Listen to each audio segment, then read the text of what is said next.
Somos apaixonados por cuidar de pessoas. Acolher, oferecer conforto e dar atenção de forma humanizada é o nosso jeito de ser. Estamos a serviço da saúde e das vidas que cuidamos. Fazer todo mundo se sentir em casa é a nossa maior missão. Cada detalhe é pensado para oferecer o cuidado e o conforto que você merece.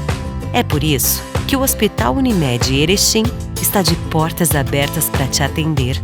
Nosso jeito de cuidar se faz presente em todos os ambientes do hospital. Aqui tem tudo o que você precisa para se recuperar e se sentir bem. A gente dá atenção à sua saúde enquanto você recebe todo o cuidado. Hospital Unimed, para você se sentir em casa.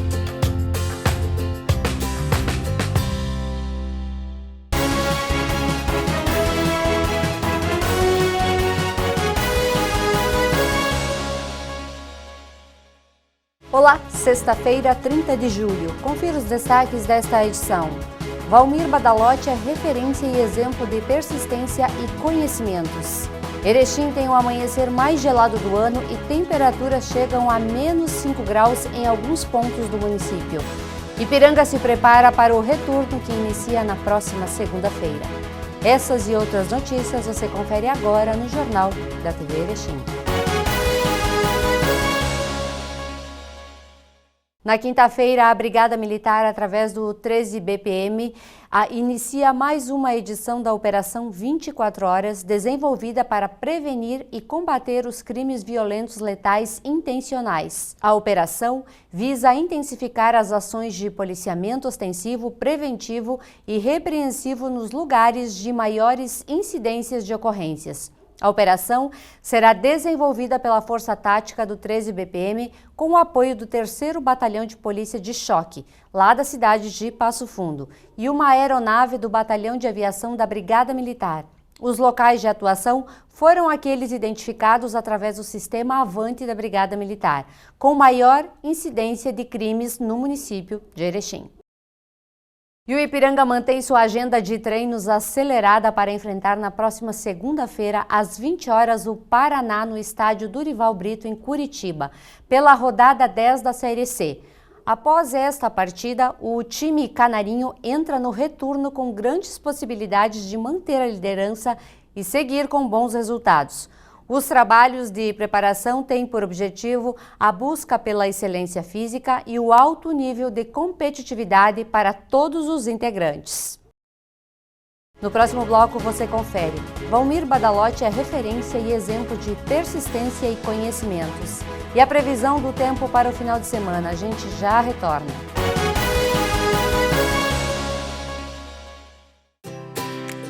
Somos apaixonados por cuidar de pessoas. Acolher, oferecer conforto e dar atenção de forma humanizada é o nosso jeito de ser. Estamos a serviço da saúde e das vidas que cuidamos. Fazer todo mundo se sentir em casa é a nossa maior missão. Cada detalhe é pensado para oferecer o cuidado e o conforto que você merece. É por isso que o Hospital Unimed Erechim está de portas abertas para te atender. Nosso jeito de cuidar se faz presente em todos os ambientes do hospital. Aqui tem tudo o que você precisa para se recuperar e se sentir bem. A gente dá atenção à sua saúde enquanto você recebe todo o cuidado. Hospital Unimed, para você se sentir em casa.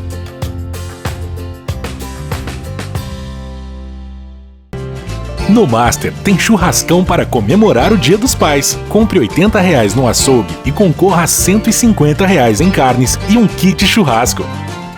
Tá no Master, tá em casa.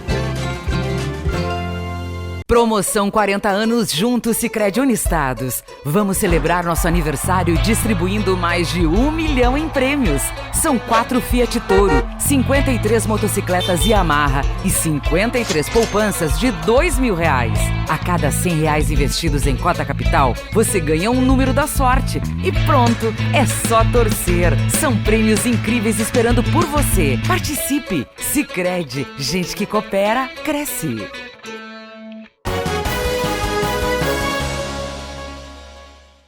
Durante a tarde de quinta-feira, uma guarnição da Brigada Militar, que estava na Operação 24 Horas, efetuava o patrulhamento e abordagens quando na rua Dias Gomes, no bairro Progresso, os policiais identificaram um homem onde, em consulta ao sistema informatizado de dados, verificou-se que o indivíduo estava com mandado de prisão.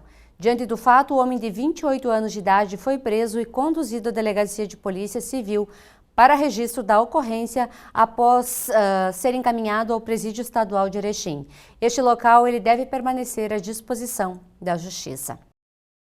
Estar à frente de um negócio nem sempre é fácil. A vida de empresário ou empreendedor tem desafios diários que precisam ser superados com muita resiliência. Nesta semana, nós conversamos com um dos empresários que, mesmo diante de tantos desafios, nunca se deixou levar pelo momento e superou diversas crises e se reinventou e tornou-se líder no setor. Conheça um pouco da história e experiência do Valmir Badalotti. E falando um pouco de empreendedorismo e pessoas que se destacam através do trabalho, nós convidamos o Valmir Badalotti da Brastelha para falar um pouquinho sobre a sua trajetória empresarial. Bem-vindo, seu Valmir. Eu que agradeço, prazer estar aqui. Boa noite a você, Sandra, boa noite a todos que nos assistem. Seu Valmir, a Brastelha é uma empresa que criou raiz em Erechim. Ela nasceu aqui na cidade? Bem, Sandra, a minha trajetória, como tu disseste, já tem 43 anos. Tá? Eu comecei a empresa em 1978, no estado do Paraná, na cidade de Chopinzinho. Na época, eu jovem ainda, era um jovem contador, morava em Pato Branco e aí formei uma sociedade com meu irmão e iniciamos a empresa naquela cidade em 1978. Então, a Brastelha está em Erechim desde 1992, quando construímos a unidade aqui do Rio Grande do Sul. Mas se iniciou mesmo o trabalho em 1978 lá na cidade de Chopinzinho, no Paraná. Produzir telhas, como é que você entrou nesse mercado e ainda é tão utilizada? Porque com construções de prédio, muitas vezes as telhas ficam de lado. Me fala um pouquinho deste segmento, a inserção no mercado. Bem, tudo iniciou, Sandra, porque na época nós construíamos aqueles armazéns graneleiros que a gente chama, e o nosso mercado era o centro-oeste do país, mais a região do Mato Grosso, Goiás, enfim. E a telha metálica era um dos componentes para a construção desses armazéns. E nós utilizávamos muito esse material. E na época nós tínhamos alguns fornecedores, tipo Zampronha, aqui do Rio Grande do Sul, Triquês, Dinasso, Mencol, enfim, empresas que algumas existem hoje, outras já não existem mais. E num determinado momento eu entendi de que nós tínhamos que verticalizar a nossa produção. Esse era um material significativo na obra. Aí eu me dediquei na época e comprei uma máquina em 1979, 1980, por aí assim. Uma máquina de um cliente nosso lá de Maringá, que estava produzindo essa máquina. Chegou num determinado momento que ele não tinha mais como continuar a produção da mesma. Eu busquei esse equipamento incompleto naquela cidade e fiz funcionar, quer dizer, da minha maneira, buscando conhecimento. Eu tinha alguns engenheiros em Caxias do Sul que me deram muito apoio na época para a construção dessa máquina, né, que não era tão fácil, parecia fácil, mas não era. E aí nós começamos a produção de telhas para o nosso consumo, para nossas obras que construímos naquela região. Depois, mais tarde, como eu falei antes, em 1992, nós construímos a unidade aqui em Erechim. Na época nós produzimos materiais, componentes para móveis metálicos, então tinha o polo moveleiro aqui de Bento Gonçalves que utilizava muito aquilo que nós produzíamos, camas, barras de camas, enfim, todos aqueles componentes para móveis. Optamos por construir a fábrica em Erechim para atender o polo moveleiro. E junto, na época, eu trouxe esse equipamento, então, que eu havia construído, que é essa máquina perfiladora. Nós ficamos produzindo esses materiais por algum tempo, depois o segmento móvel tubular meio que desapareceu, e eu deixei então de produzir aqueles materiais e passamos a nos dedicarmos exclusivamente à produção de telhas, que é o que a gente faz até hoje. E tu me perguntaste da utilização da telha metálica. Certo. Sandra, hoje a utilização ela vem crescendo mais do que em anos anteriores, em épocas anteriores. Por quê? Porque foi se desenvolvendo outros produtos baseados no aço plano revestido. A nossa matéria-prima que utilizamos para a produção desses materiais chama-se aço plano revestido. Só que antigamente se conhecia essa telha como zinco, telha de zinco. Certo. Os antigos diziam telha de zinco. Tem ainda igrejas no nosso interior que você vai perceber que ainda são cobertas, né, foram cobertas há 50 anos atrás e utilizaram esses materiais. Só que esses materiais na época eram compostos era feito de outra maneira, a formulação era outra do revestimento do aço. Na época era o zinco, era uma chapa fina fria, que nós chamamos chapa de aço, com uma cobertura de zinco. Depois, mais tarde, essa mesma chapa foi coberta com zinco e silício, daí a chapa galvanizada. E por último, ali por meados de 95 e 96, uma nova tecnologia que hoje está no mundo todo, mas na época foi uma BHP da Austrália, uma usina australiana, que conseguiu colocar zinco, silício e alumínio na composição da cobertura do aço. E é o que nós temos hoje, que todo mundo conhece aí por Aluzinc, Zincalume, enfim. E aí se derivou vários produtos. Hoje nós temos condições de produzir a telha com isolamento térmico, com diversas composições, com diversos materiais, chapas de aço que hoje imitam a madeira, imitam granito. Cores quer dizer, também? Cores também, tanto pré como pós. Nós temos sistema de aplicação de telha de pintura eletrostática, né, que é a mesma pintura que se utiliza em veículos, eletrodomésticos, enfim. Então isso proporcionou, né, uma variedade de produtos para o mercado, que isso, consequentemente, aumentou bastante o consumo desses materiais. Então, hoje, praticamente, as telhas naturais, que nós chamamos, são utilizadas em galpões, armazéns, enfim. Quando a construção é mais elaborada, uma residência, prédios, como certo. você falou, comércio, enfim, aí são telhas mais elaboradas também, com pintura, com fachadas. Hoje se utiliza muito fechamentos laterais, fachadas, enfim, com esses materiais. Então o leque de aplicação desses materiais é enorme. É muito, e vem aumentando ainda mais, porque as usinas vão oferecendo, né, matéria-prima com diversas especificações, com inovações, enfim, né, que permitem que você utilize, então, nas mais diversas aplicações desses materiais.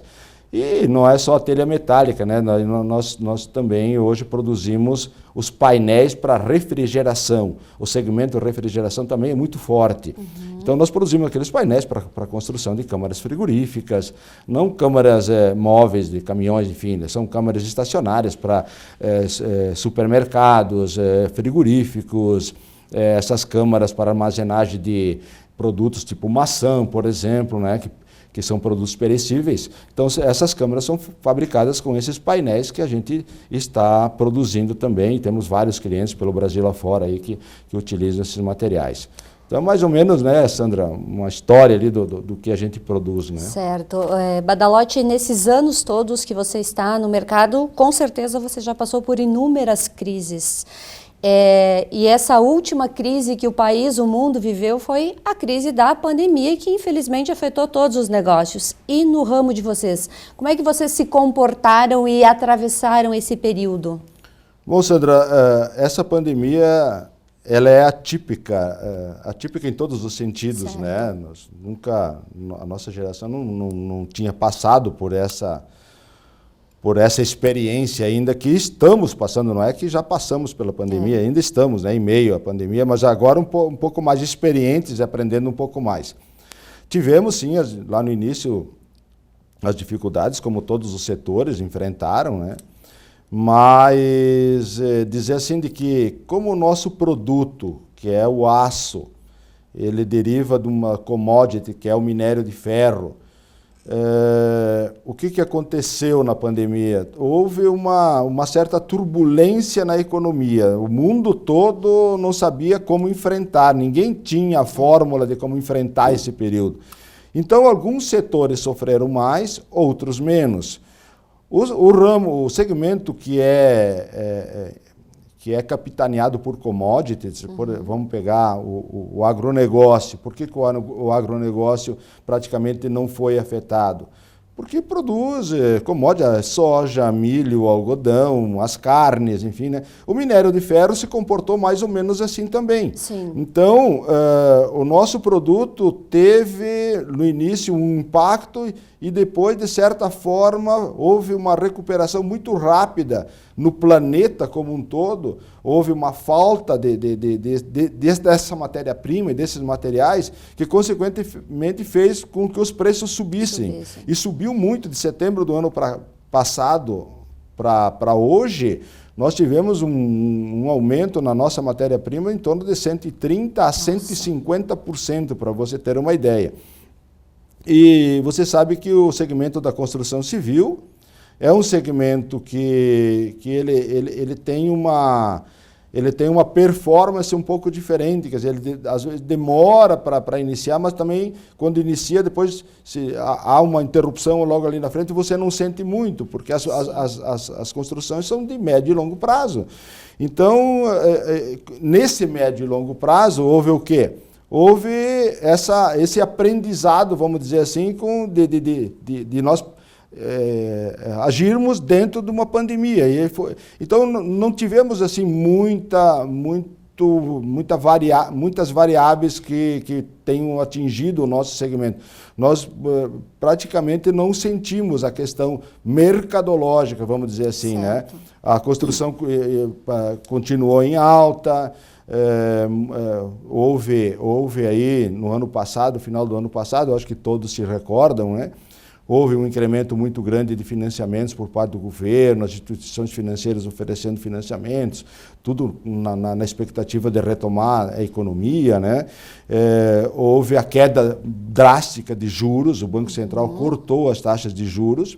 Aí, evidentemente, aqueles que tinham dinheiro, vamos dizer assim, aplicado, resolveram sacar aquele valor e empregar em outros ativos, e a construção foi uma delas, né? Então, tudo isso proporcionou de que o segmento da construção continuasse e até aumentasse ainda mais a participação na nossa economia, no mercado. Isso que a gente sentiu.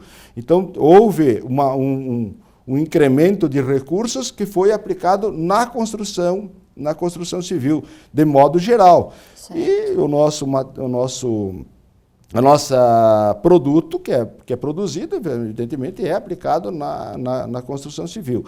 E nós tivemos também outro aspecto também relevante, foi o agronegócio, que não parou. Nós temos no agronegócio uma parcela muito significativa do nosso mercado. Então, como o agronegócio foi um negócio, né, redundante aqui, mas foi um negócio que se superou e que teve uma valorização, as commodities do agronegócio tiveram uma valorização nunca vista. Quer dizer, então, os recursos oriundos desse segmento também retornaram para a economia em forma de investimentos. Certo. Então, isso são variáveis importantes, né, que contribuíram para que o nosso segmento não sentisse tanto a questão da pandemia. Correto. Hoje vocês possuem 3 unidades Fabris, Erechim, que é a matriz, Sorriso e também Blumenau. Investimentos nessas empresas e a mão de obra? Tem mão de obra qualificada para esse setor específico? Hoje nós temos, então, a unidade em Erechim, Blumenau, Sorriso e, mais recentemente, há um ano, acabamos adquirindo uma empresa em Lucas do Rio Verde, que era uma empresa da Dânica. A Dânica é uma concorrente nossa, vamos dizer assim hoje, entre aspas, que foi líder no Brasil. E eles tinham uma unidade em Lucas do Rio Verde lá para atender a unidade da BRF na época, e nós acabamos, então, nessa negociação, comprando a unidade de Lucas, então lá também tem uma unidade lá. Tu me perguntaste sobre investimentos e mão de obra. Investimentos, nós estamos agora atualmente investindo num novo equipamento, que está sendo construída uma fábrica, um galpão para abrigar esse equipamento aqui em Erechim, as margens aí da ERS 135.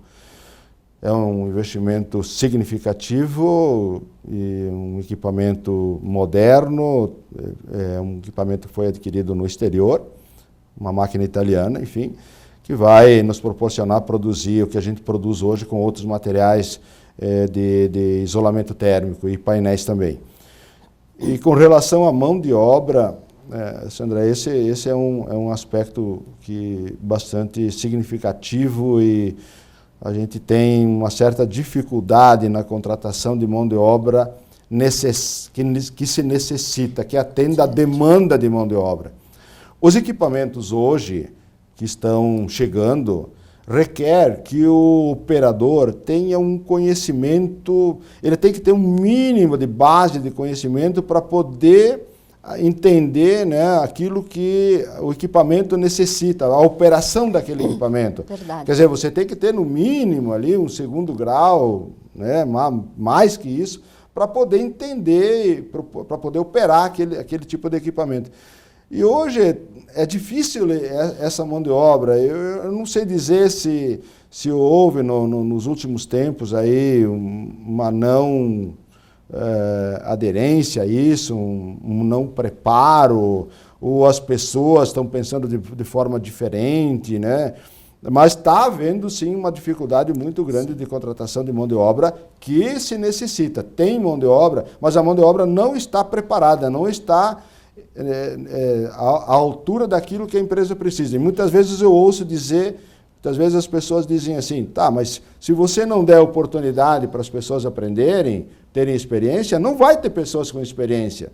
Tudo bem, eu entendo essa questão, mas a pessoa pode não ter experiência, mas ela precisa ter um mínimo de conhecimento, ter vontade, ter dedicação, ter comprometimento, e isso está se constatando ultimamente que vem se reduzindo. As pessoas não estão levando em consideração essa questão. As empresas olham muito para isso. Quer dizer, você não precisa saber, você não precisa ter experiência, mas você precisa ter vontade de aprender. Você precisa ter um mínimo de conhecimento para que eu possa te ensinar. Se você não sabe fazer um cálculo, quanto é 7 vezes 5, como é que eu vou conseguir te colocar alguma coisa, né? Então é isso, Sandra. Então as pessoas, e principalmente, eu falo isso, né, para os jovens, enfim, que hoje com essas tecnologias e redes sociais e não sei o quê, me parece, é uma opinião minha, que daqui a pouco eles enxergam um mundo lá na frente da qual eles acham que pertencem, que estão inseridos, mas na verdade não estão. Então, quer dizer, não adianta olhar muito a ficção, não adianta olhar muito as coisas que daqui a pouco você não consegue chegar lá. Se preocupe primeiro com você, se preocupe, busque conhecimento, busque cursos, estude, né, para que você possa ter as condições mínimas para alguém te oferecer as oportunidades. Senão as oportunidades não vão te aparecer.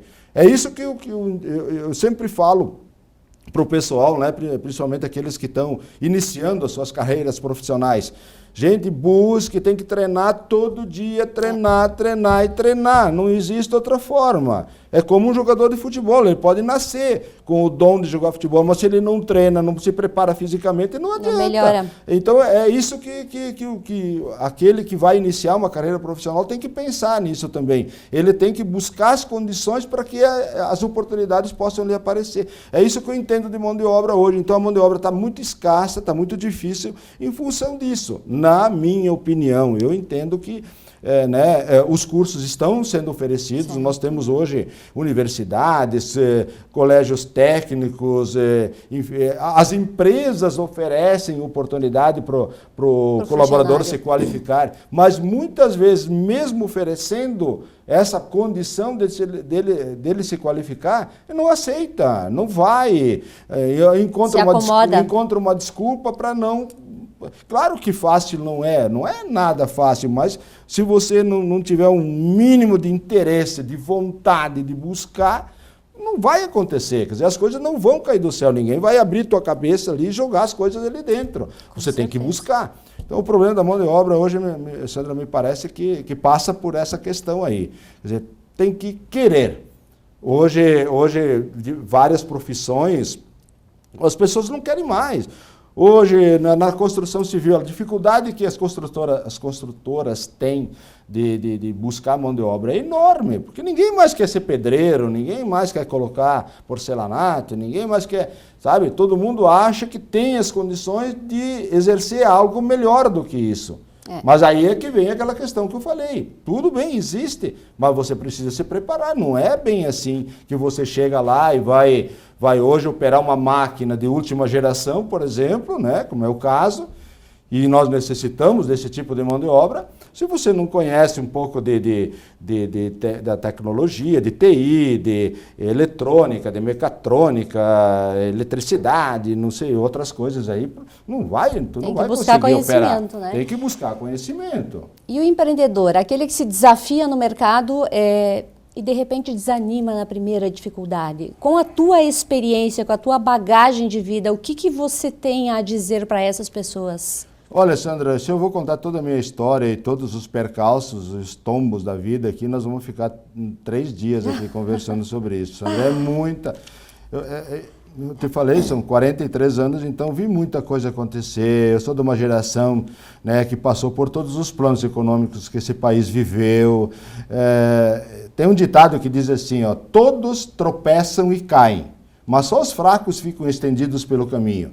Eu sempre tive isso, sabe, como não é um mantra, mas enfim, algo que me proporcionou muitas e muitas vezes, diante de obstáculos que praticamente se postavam à frente como intransponíveis, né? Mas eu pensava, mas tem que haver uma maneira, né? Muitas foram as dificuldades ao longo desse caminho, muitas, momentos assim de extrema dificuldade, mas aí vem a questão da persistência, vem a questão da determinação, vem a questão de se envolver, do querer, sabe? De você ter que, muitas vezes, deixar de lado algumas coisas que você que gostaria de fazer, porque ser empreendedor é algo assim que um pouco você tem que ter meio no sangue isso, essa coisa meia nata, né? Mas tem que buscar muitas vezes, né, essa condição que te prepara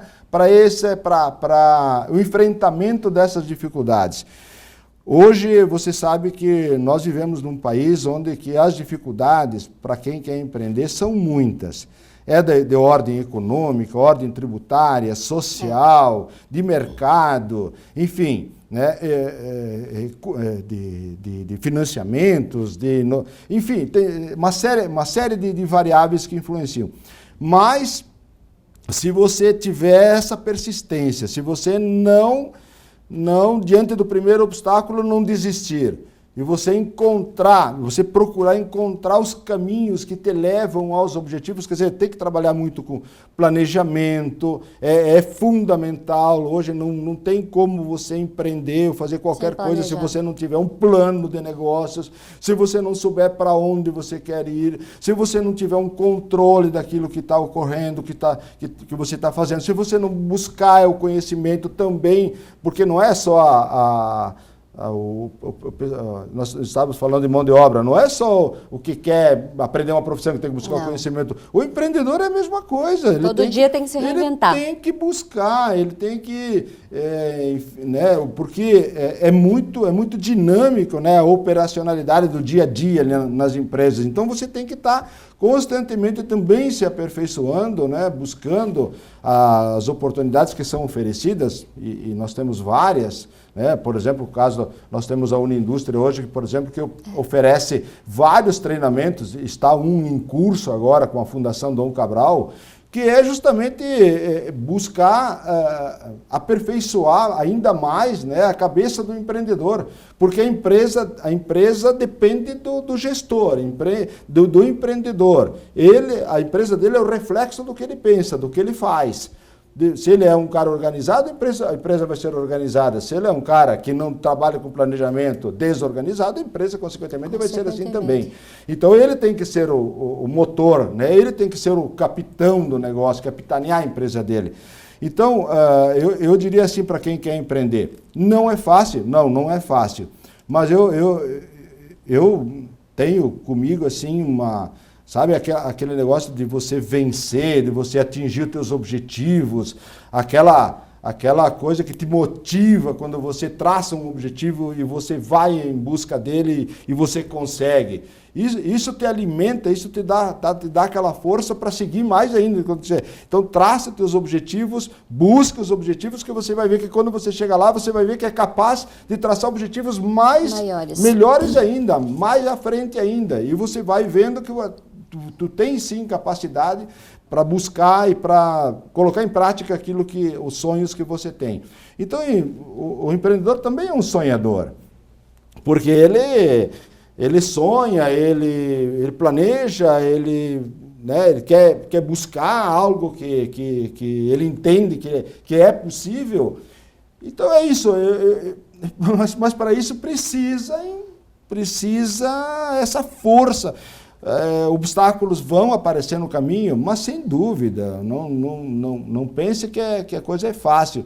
Vai aparecer, são dificuldades de toda ordem, mas é muito gratificante. Eu diria assim, aquele que tem vontade de empreender, se prepare, busque orientação, busque nós temos ali Sebrae, temos tantas oportunidades ali para te ajudar, né, consultorias, enfim.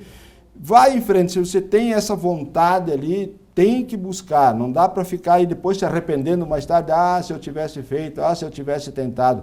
Vai e tente, pode não dar certo, você vai ter dificuldades, cai uma vez, duas, três, não interessa, levanta e vai em frente, que você vai ver que é possível sim. Se outros fizeram, por que não posso fazer também, né? É verdade. Eu sempre penso assim, as coisas não nasceram ali. Solta para todos. E outra coisa que tem que pensar, as coisas que eram fáceis para ser feitas, já foram feitas. Sobrou para nós o que não é fácil. Então já tem que partir com essa ideia. Nada é fácil, porque aquilo que era fácil pode ter certeza que alguém já fez. Tá? Então você tem que se preparar. Eu acho que a preparação, assim como em todas as circunstâncias da vida, é muito importante. Se você vai jogar futebol, tu tem que se preparar. Se você é um músico, você tem que treinar. Se você é um carpinteiro, você tem que buscar conhecimento. Se tu é empreendedor, é a mesma coisa. Você tem que toda vez, todo dia levantar e dizer assim, hoje eu tenho que fazer algo diferente do que eu fiz ontem. E amanhã novamente, né? Então, é um constante aprendizado. O mundo do empreendedorismo te proporciona uma série de questões da tua frente que às vezes você não sabia que isso ia acontecer, não percebia com antecedência e elas aparecem logo ali na tua frente. Mas isso para quem tem esse negócio no sangue aí de empreender, motiva mais ainda. Muitas vezes na minha vida me aconteceu isso, sabe? Enfrentar dificuldades ou me defrontar com dificuldades e pensar assim, bom, agora é que eu tenho que enfrentar mesmo, agora é que eu tenho que saber. Então aquilo me motivava e me desafiava mais ainda, sabe? É difícil? Então tá, então deixa para mim aqui que nós vamos enfrentar esse negócio aí. Tá? Expectativa para os próximos anos? Tanto da empresa como pessoal, como é que tu visualiza esse mercado se modificando toda hora e daqui a 1 ano, 2 anos? Eu entendo assim, que muito se modificou nos últimos anos, muita coisa modificou e pela frente muito vai ainda se modificar. Você sabe que o mundo está em constante evolução, né? Nós encontramos um mercado cada vez mais exigente. Você pode ter certeza que o consumidor, cada vez mais que compra os teus produtos, vai exigir cada vez mais de ti. A questão da inovação tem que estar presente o dia todo, você tem que estar toda hora inovando, não dá para ficar no mesmo lugar e achar que o que deu certo ontem vai dar certo hoje, vai dar certo amanhã. tem que estar toda hora inovando, e inovação não significa um produto novo, não, tem N situações, num processo você pode inovar, numa questão de comercializar você pode inovar. Então eu vejo que o futuro nos reserva, né, essa mudança muito rápida, as coisas vão mudando cada vez mais rápido, nós dispomos de mais tecnologia, nós dispomos de mais equipamentos, nós dispomos de mais conhecimento para aqueles que evidentemente buscam, e isso proporciona uma mudança cada vez mais rápida. Então o que eu vejo para frente é que a gente tem que se preparar para essas mudanças, tem que se preparar para o que o mundo vem a demandar no futuro. Eu acho que tem muitos produtos que vão deixar de serem comercializados, fabricados, utilizados, e outros vão aparecer, vão surgir. E nós temos vários exemplos, não vamos aqui citar, mas todo mundo sabe de que muitos produtos que se utilizavam 10 anos atrás, hoje não se utiliza mais. Então isso vai acontecer, então tem que estar buscando sempre estar acompanhando essa inovação, porque se você para e você não vê o que está acontecendo ao teu redor, mesmo as variáveis incontroláveis, você tem que estar ao par. Tem muitas coisas que você não consegue resolver, mas você tem que saber o que está acontecendo. Daqui a pouco você está com um produto na mão, que hoje é uma vaca leiteira para ti, mas amanhã depois ele pode estar fora do mercado. Então preste muita atenção naquilo que está acontecendo ao teu redor, no mundo todo. Hoje não existe mais fronteiras, nós somos um planeta, nós somos um mundo só, né? Está muito fácil hoje de produtos fabricados na China virem para o nosso país e vice-versa, e o mundo todo. Então tem que estar constantemente, todo dia, prestando atenção no que vai acontecer. Vão haver mudanças nos próximos anos? Sem dúvida, não tem como. Vai mudar, muita coisa vai mudar. Dizer o que vai mudar? Tem que estar prestando atenção. Certo. Prestando atenção, porque daqui a pouco o teu produto poderá estar inserido amanhã, poderá não, você vai ter que fazer uma modificação, você vai ter que buscar uma outra possibilidade, enfim. Então eu vejo assim, Sandra, nós vamos assistir uma mudança muito grande nos próximos anos, uma mudança de comportamento da própria sociedade, exigência do consumidor, tecnologias oferecendo possibilidades de ingresso no mercado de produtos que a gente não conhece ainda hoje. Então isso tudo vai acontecer e é o que eu acho que tem que fazer, tem que estar prestando atenção, tem que estar constantemente buscando. Por isso a gente vai muito em feiras para outros países. Conhecer, né? Para fazer o quê? Para você não se pegar, não ser pego de surpresa. Quer dizer, você está vendo que os combustíveis vão ser substituídos, que a energia vai ser produzida de outra forma, que o mundo está indo está exigindo que se diminua os gases, que se preserve o meio ambiente. Então, são todas questões que você tem que prestar atenção para ver onde que você pode estar inserido nisso tudo que estará mudando nos próximos anos. Tem tratado já ou países, né, que estão dizendo que até 2030 não vai mais haver carro movido a combustão de produtos de petróleo, enfim, né? Então, isso tudo, onde eu tenho oportunidades nisso tudo que poderá estar acontecendo e que já está sendo divulgado que vai acontecer. Quer dizer, então, não é uma coisa assim, eu vou adivinhar. Não é que tu vai adivinhar. Isso vai acontecer. Então, te prepare para ver onde você vai estar inserido nisso tudo, né? É verdade. Badalotti, obrigada por disponibilizar o teu tempo, que eu sei que ele é extremamente curto e difícil ter esses momentos contigo, mas foi um grande aprendizado. Eu acho que, para mim, e para as pessoas que estão nos acompanhando, a tua experiência conta muito, teus conselhos, a tua vivência é muito importante. Nós temos empresários aqui em Erechim de destaque, com certeza você faz parte desse grupo e deixa um legado aí maravilhoso para todas as pessoas que de alguma forma se espelham nas tuas ações. Muito obrigada. Olha, Sandra, eu fico muito agradecido, isso me deixa de certa forma lisonjeado, porque, como tu disseste, a gente passa por esse mundo aqui, se a gente puder deixar um legado, e esse legado as pessoas possam aproveitar, tu possa ter contribuído para construir um mundo melhor, isso é o que paga o trabalho da gente, né? Isso que nos motiva também no dia a dia. Não é tanto a questão de acumular bens, isso que não me passa muito pela cabeça isso. Mas é você poder contribuir para construir uma cidade melhor, um estado, um país melhor, que as pessoas que vêm aí, que vão estar aí amanhã, possam encontrar uma vida um pouco mais confortável. E o amanhecer foi gelado nesta sexta-feira em Erechim. O frio intenso não deu trégua e fez desta manhã a mais gelada de todo o inverno. Os termômetros marcaram -3, -4 e até 5 graus negativos em alguns pontos da cidade. O amanhecer bateu recorde e tivemos a geada mais espessa dessa estação, tornando esta manhã de sexta-feira perfeita com lindas imagens. E depois dessas imagens deste belo amanhecer, esse amanhecer que foi extremamente gelado, foi uma sexta-feira que iniciou com temperaturas muito baixas, mas logo após o sol apareceu e a temperatura deu uma subidinha, não tanto. E o final de semana será para aproveitar o calor do cobertor e o conforto das nossas casas. Vamos ver a previsão? No sábado pela manhã, 2 graus, a máxima 16, a média do dia 9 graus, a umidade do ar 26%, ventos 13 km por hora e nós não temos previsão de chuva e o sol aparece entre as nuvens.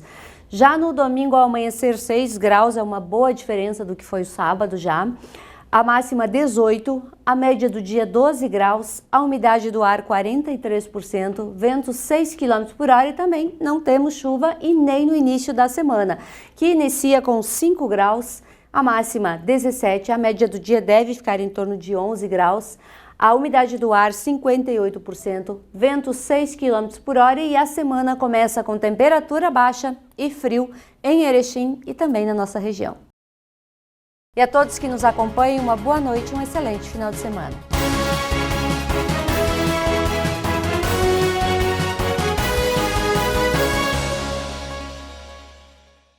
Promoção 40 anos junto Sicredi Unistados. Vamos celebrar nosso aniversário distribuindo mais de 1 milhão em prêmios. São 4 Fiat Toro, 53 motocicletas Yamaha e 53 poupanças de R$2.000. A cada R$100 investidos em cota capital, você ganha um número da sorte. E pronto, é só torcer. São prêmios incríveis esperando por você. Participe! Sicredi, gente que coopera, cresce. No Master tem churrascão para comemorar o Dia dos Pais. Compre R$80 no açougue e concorra a R$150 em carnes e um kit churrasco. Tá no Master, tá em casa.